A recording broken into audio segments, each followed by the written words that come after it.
Hi everybody, in the year 1908, a small workshop owner took his 10-year-old son to a race course in a small town in Italy. For most people, this race was merely a source of afternoon entertainment. But for this 10-year-old kid, it was the most exhilarating experience of his life. He heard the engines roar, the people screaming, and as the cars raced through, he smelled the scent of the burning rubber tires. Vidi una fotografia, mi dissi, perché un giorno non potrei anch'io essere un pilota d'automobile? E tutti gli atti sono stati una conseguenza di questo sogno dell'adolescente. And that's when this kid decided to build the best race car in the world. Little did the spectators of that race know that they were witnessing the birth of a legend, because the kid that they saw was none other than Enzo Ferrari. And the cars that he would build would go on to build the most iconic automobile company in the history of the world, which we all know today as Ferrari. 1947. It was more than a new car. It was a statement of intent. His victories and defeats. His desire for both performance and beauty.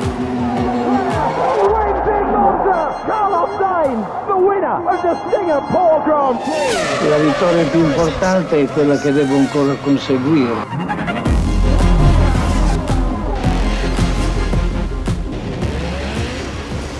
Enzo had lived the dream as a racing driver, built a world-class motor racing team. It's the only brand that has been continuously part of Formula One racing from 1950 onward. Ferrari is the name that has given Italy its reputation for producing some of the fastest, sleekest, and most eye-catching cars on the planet. And if you look at how far ahead Ferrari is today in the market, take a look at this chart. In FY23, Mercedes had 170,000 employees and sold 2.49 million vehicles. BMW had 154,950 employees and sold 2.5 million vehicles. Whereas Ferrari only has 4,988 employees and they sold only 13,663 cars. But if you look at the valuation of these companies, while Mercedes has a market cap of $73 billion, BMW has a market cap of $60 billion, whereas Ferrari has a market cap of $77 billion. So in spite of selling 190 times less cars than Mercedes, Ferrari is still more valuable than both these companies. Now, if you look back at history, there was no practical way Enzo Ferrari could have built an $80 billion company, because when he started, he had no money, no rich connections, and most importantly, he built the company during the worst period in modern history, which was during Great Depression and the World War II. But when he died, he was worth $100 million, and he was known as one of the greatest engineers in history. So the question over here is, how is it possible that a poor kid with no money and no engineering background went on to build the most iconic automobile company in history? How did he manage to build $1 million company even during Great Depression and World War II? And most importantly, what are the lessons that we need to learn from the iconic rise of Enzo Ferrari? This video is brought to you by Thatw, which is a leading SEO company in Asia. People, last year, our communication masterclass struggled to be found online. Our masterclass was nowhere to be found in the search results, because of which our competitors ranked higher and eventually our sales declined. But after optimizing our website with SEO expertise, thinkschool now appears first when you type communication masterclass on Google. And you know what? This simple change has boosted our sales from Google search by 300%. This is the power of search engine optimization. So after you build a great product, you need an SEO expert to help you list your website in such a way that your customers are able to discover you. And this is where Thatw comes in. Thatw is an SEO expert which uses AI, ML, NLP and semantic engineering to optimize a website in just 45 to 60 days, such that you can get listed way ahead of your competition.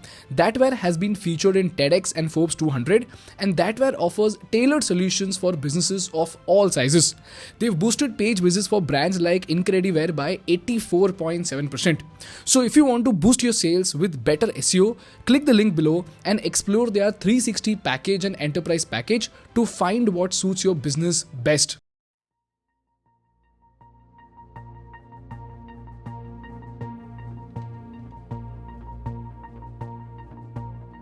This is a story that dates back to 1908 when Enzo Ferrari was just 10 years old. And like I said before, he found the calling of his life when he heard the roar of the engines and smelt the scent of burning tires. And while Enzo dreamt of becoming a race car driver, life had different plans. When he was just 16 years old, two tragedies struck him and broke him. World War I started in 1914, and by 1916, there was a massive outbreak of Italian flu. It's 1918. For 4 terrible years, more than 40 countries have been mired in the bloodshed. Whole globe was influenced by this war. More soldiers died of the flu than were killed on the battlefield during 4 years of fighting. This flu killed both his father and his brother, and this loss not just devastated his family emotionally, but even caused a financial nightmare because their business had collapsed, and that too during wartime. So he had no option but to drop out of school and work as a mechanic in a workshop, and eventually he even served in the army during the World War I just to support his mother. But you know what, guys? Even in such chaos, Enzo spent a lot of time trying to understand how machines work and how engineering works with the military staff in the army. And fortunately, after a few years, the war ended in 1918, and at the age of 22, Enzo Ferrari joined a luxury car company called Alfa Romeo as a driver. For those who don't know, Alfa Romeo's cars participated in Italian motorsports, and it was known to be one of the best car manufacturers in Italy. And while most people in Alfa Romeo saw Enzo as just another driver, Enzo was so amazing at his work and over-delivered to such an extent with his leadership, sales and operational skills that he was appointed to manage their racing department in 1924. This is what marked the beginning of Ferrari the brand, when in 1929, Enzo formed a racing team called Scuderia Ferrari. This agreement between Alfa Romeo and Ferrari was pretty simple. Alfa Romeo would give Enzo the best and the most sophisticated equipments in the country, and in return, Enzo was supposed to lead his team to build great race cars that would win championships. So Enzo Ferrari worked tirelessly day in and day out just to design the best race car Italy had ever seen. And soon enough, he was so successful that he won multiple championships throughout the 1920s and 1930s. Now you tell me, guys, after winning so many championships and races, if you were Enzo, you would expect a raise and recognition from the company, right? Well, guess what? In return, Enzo Ferrari was laid off from the company because it was too expensive to run a race car segment. On top of that, they did not allow Enzo to use the name Ferrari for the next 4 years as a non-compete clause. So do you realize, after working so hard and getting such great results, if somebody lays you off and prevents you from using your own name, how would you feel? Terrible, right? That is how Enzo felt. But this time, he was not a poor innocent boy who would let circumstances drive his life. This time, he decided that he would go head-on against Alfa Romeo itself and build a race car that is better than the luxury cars of Alfa Romeo. So he started his own company called Auto Avio Costruzioni. And just as he was getting started with his designs, something tragic happened again in 1939.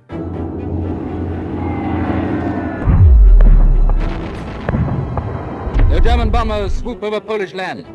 Polish cities and harbors are attacked. Even the capital of Warsaw itself is bombed. Germany and Italy declare war on the United States. It is the first and only time Hitler actually declares war on another nation. The wars in Europe and Asia now merge into a single gigantic world war, the largest war in history. For those who don't know, World War II was fought by two forces: the Allied forces, which included Britain, America and Soviet Union, and the Axis forces, which consisted of Germany, Italy and Japan. So when the war started, Italy was attacked by both British and American forces. So factories were bombed, millions of people died due to both bombing and fighting, and a huge chunk of Italy was infected with poverty. So obviously, nobody cared about racing or race cars. So the question over here is, in such a terrible condition, how did Ferrari survive? Well, fortunately, in the wake of war, Italy needed all of its factories to produce war equipments. And here's where Enzo got a military contract from the government to manufacture war equipments to generate revenue. But again, just as he was trying to make money for survival, his factory was bombed, because of which he had to shift his factory to another location. But you know what? Just as he was trying to rebuild this factory was bombed again. Now you tell me, guys, if you were Enzo, what would you do? Your father has passed away, your brother has passed away, your business is failing, you've been laid off from your own team, the world has witnessed two of the most devastating wars in the history of mankind, and your only source of income has been bombed twice. In this situation, what would you do? Would an ordinary person ever feel motivated to build a race car in this situation? Not at all, right? But you know what? Even while Enzo worked day in and day out to build his factory, he set up a secret unit within the factory specially for designing cars. Such was the passion of Enzo Ferrari. As they say, the true test of passion is not in the pursuit of dreams, but in your unwavering dedication even during adversity. So again, he waited for the storms of war to pass till 1945. And after this war, in the year 1947, Enzo Ferrari started a company and named it Ferrari to build the best race cars in the world. It was a statement of intent. The beginning of a culture of excellence spanning 75 years. Now the question over here is, when Italy was suffering from poverty, when the economy was doing so badly, what made Enzo think that anybody would care about his race cars?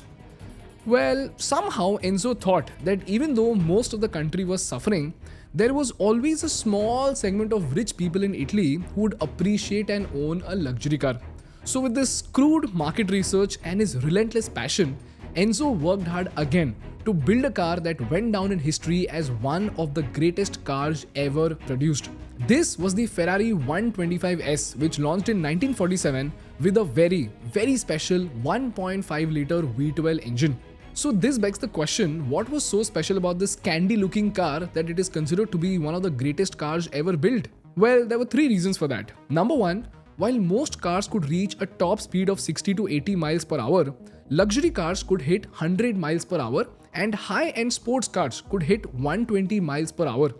But Ferrari 125S could hit a top speed of 130 miles per hour, which is 210 kilometers per hour. That too back then in 1947. Secondly, more than the speed, it was the perfect balance of something called weight and horsepower. And this fascinated engineers all across the world. For those who don't know, horsepower or HP is a unit of measurement that is used to describe the power of an engine. Think of it as a horse pulling a cart. So a more powerful horse will pull the cart faster and with greater force as compared to a less powerful horse. Similarly, in the context of an engine with more horsepower can accelerate a car more quickly and propel it to a higher top speed as compared to an engine with less horsepower.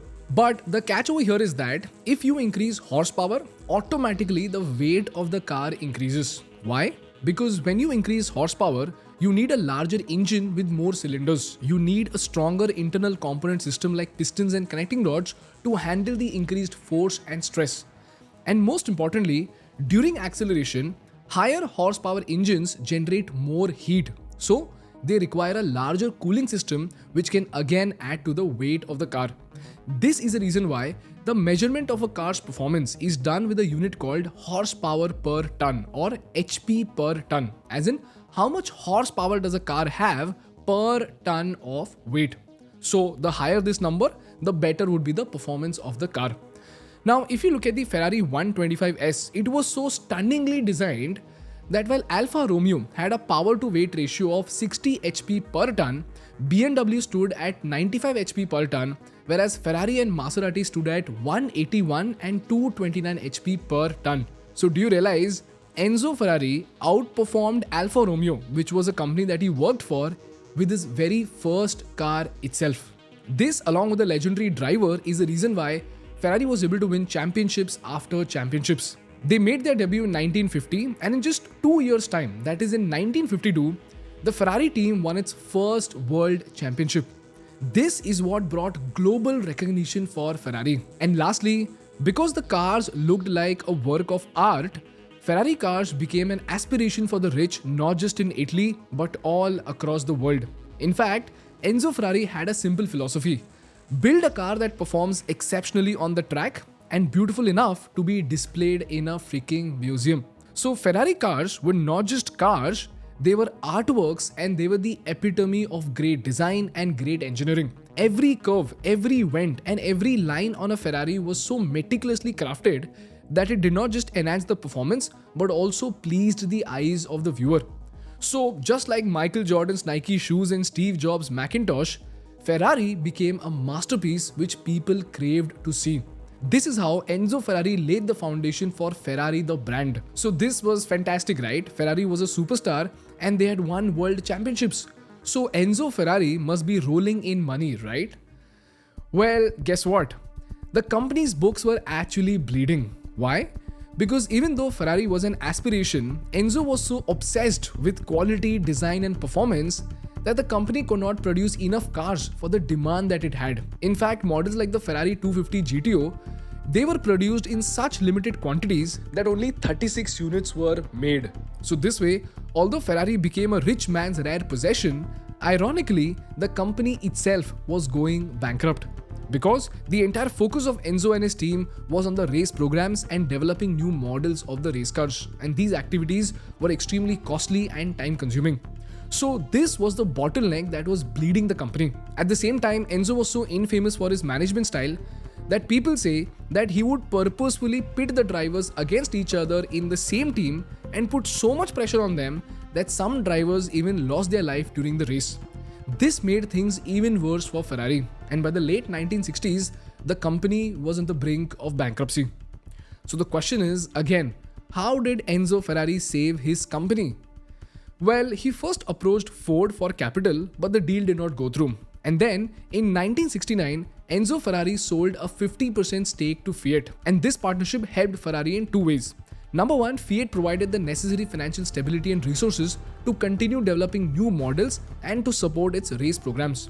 And number two, with Fiat's support, they increased their production capacity from 619 to 1,246 cars, and eventually they spent more money into developing new models.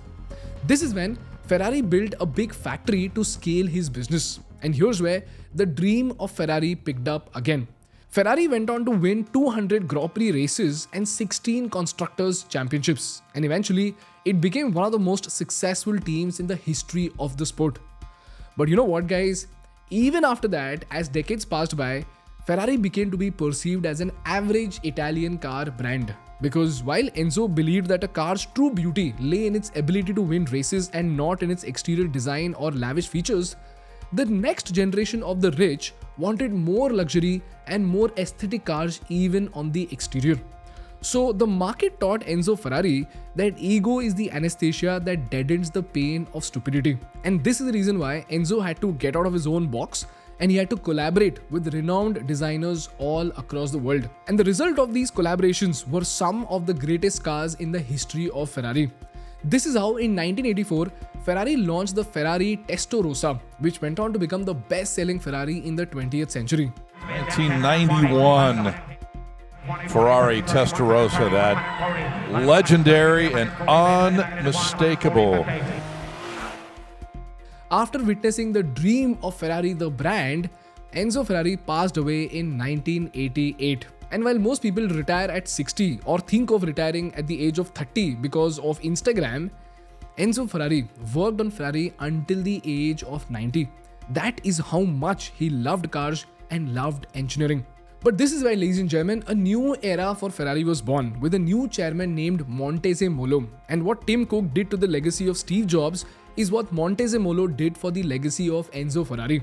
And just like Tim Cook turned Apple from a hardware company to a software company, Montezemolo turned Ferrari from an automobile and race car company to a luxury lifestyle brand. And you would be shocked to know that today, Ferrari sells products like perfumes, caps and t-shirts and commands such a high premium that I've just come to Dubai over here and I saw the market.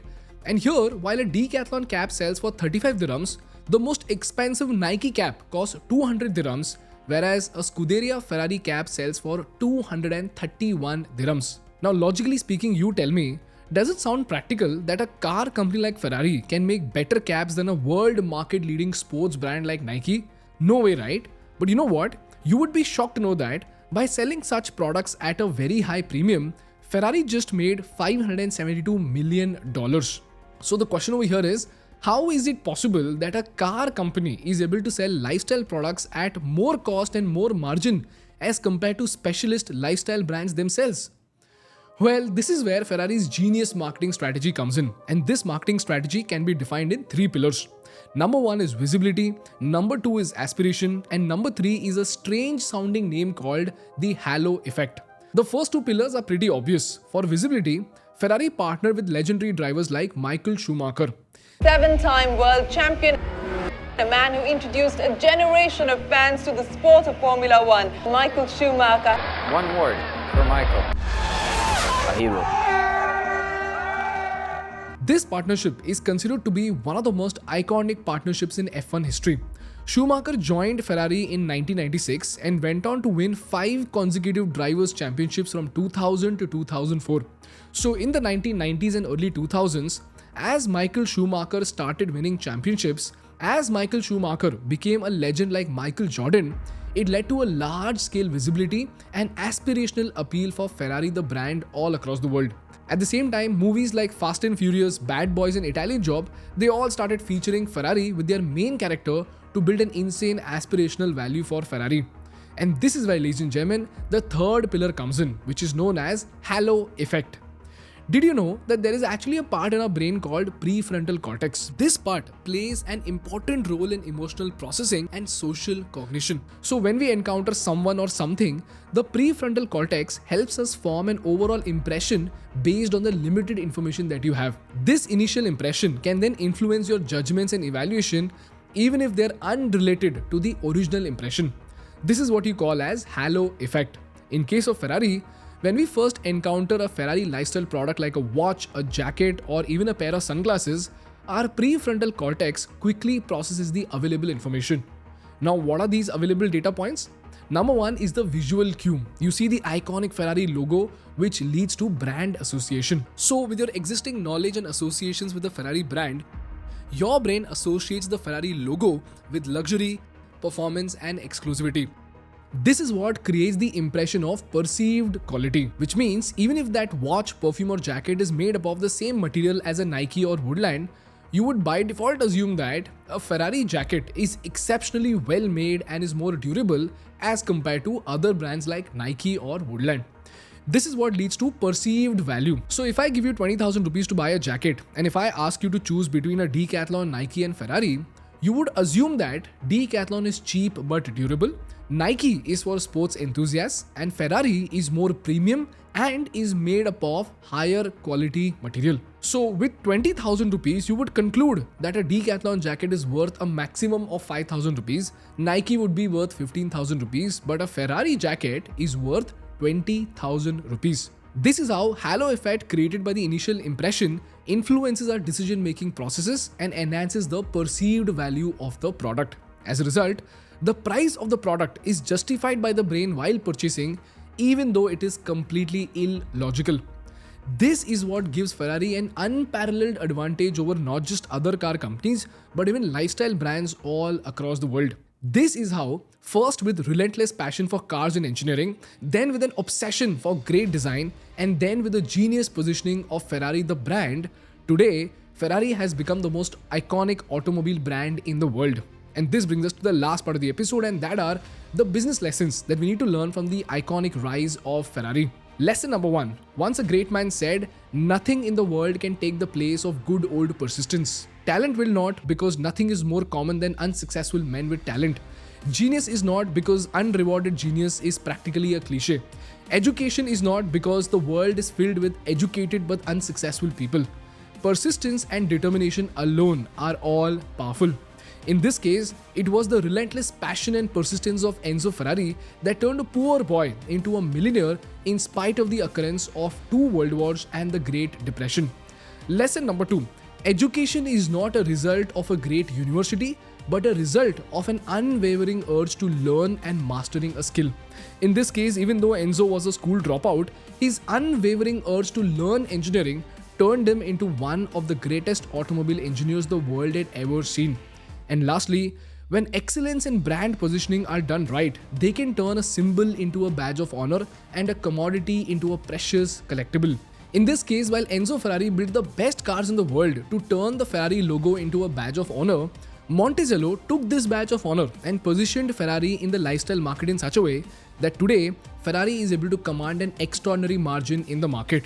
This is the story and the lessons that we need to learn from the rise of Ferrari, and I just hope you learned something valuable from this case study. That's all from my side for today, guys. If you learned something valuable, please make sure to hit the like button in order to make YouTube Baba happy. And for more such insightful business and political case studies, please subscribe to our channel. Thank you so much for watching. I will see you in the next one.